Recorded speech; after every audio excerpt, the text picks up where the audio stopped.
Dia mau pakai buat kesenang-senangannya, itu bukan urusan kamu. Bukankah aku bisa hidup mewah dengan memanfaatkan iman orang-orang tolol ini? Shalom saudara-saudara sekalian.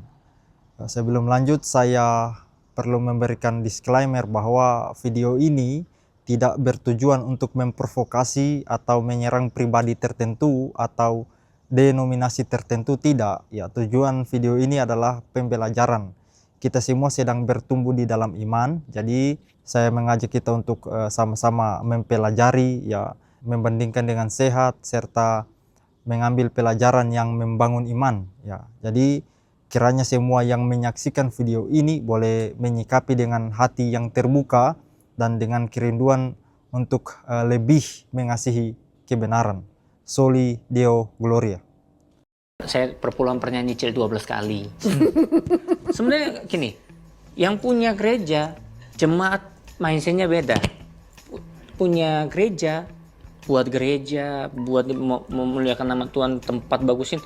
Tapi bagi jemaat, aku kasih duit, perpuluhan atau buah sulung atau persembahan dipakai buat kesenangannya pastor, gimana nih? Itu ada otak-otak. Iya, pikiran manusiawi. Iya, bukan cuma agak bodoh-bodoh gitu, ada. Saya kan dulu gitu. Apalagi setan Korea kan? Iya, setan Korea itu memang susah. Setan Korea itu 3 kali lipatnya pocong gitu. Moa bilang gini, Beb, dia mau pakai buat kesenang-senangannya, itu bukan urusan kamu. Wow. Kamu sekali udah berikan, kalau dia salah pakai duit, dia salah sama Tuhan, urusan sama Tuhan. Udah tutup mata, beri. Yang penting kamu tulus kasih, udah. Wow. Anthony de Mello itu bercerita bahwa ada satu pencuri di India masuk satu kampung, lalu dia merampok di sana, lalu dikejar. Begitu dia dikejar, satu kampung kejar dia. Dia lari, dia hampir tertangkap, tapi dia masuk hutan, lalu dia ingat bahwa orang-orang di sana itu sangat menghormati para pertapa. Maka akhirnya dia langsung lihat ada pohon besar, dia suruh di situ dan dia mulai bertapa di situ. Begitu dia bertapa, orang kampung kejar ini perampok. Mereka lihat ada pertapa. Ada pertapa suci. Lalu mereka datang. Bagi mereka, pertapa suci itu bisa kasih berkat buat mereka. Tapi ada imbalannya, yaitu mereka harus memberikan kepada pertapa itu. Maka ada yang bawa capcay, kasih taruh di situ, minta berkat, dia kasih berkat. Ada yang bawa sate ayam, dia kasih berkat. Semua bawa, dia kasih berkat. Angkat tangan berkat-berkat saja. Dalam hati dia pikir, kalau tahu begini untuk apa repot-repot merampok ya? Bukankah aku bisa hidup mewah dengan memanfaatkan iman orang-orang tolol ini? Dan terlalu banyak orang atas nama pelayanan pun hidup mewah atas dasar iman orang-orang tolol. Kemarin saya khotbah di gereja Surabaya dari Lukas pasal 8, perempuan-perempuan yang melayani itu ya. Nah, ada Maria Magdalena, Yohana istri Kusa.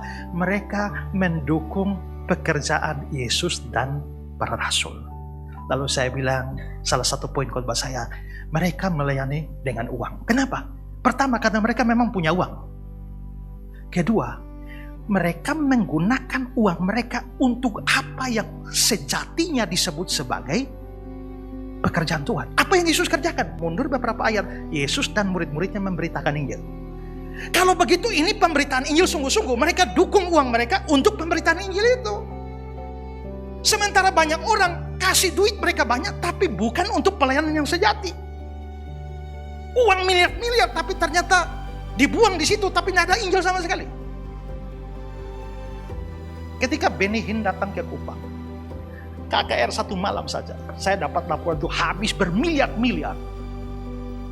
Tapi saya hadir. Tapi adakah khotbah itu ada Injil sedikit pun? Tidak ada. Ya.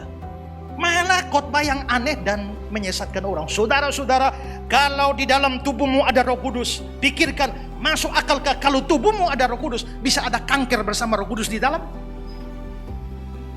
Kalau tubuhmu adalah bait Allah, bisakah itu sekaligus menjadi baitnya penyakit-penyakit? Karena itu kalau kamu betul-betul percaya ada Roh Kudus, tidak mungkin sakit. Ada amin?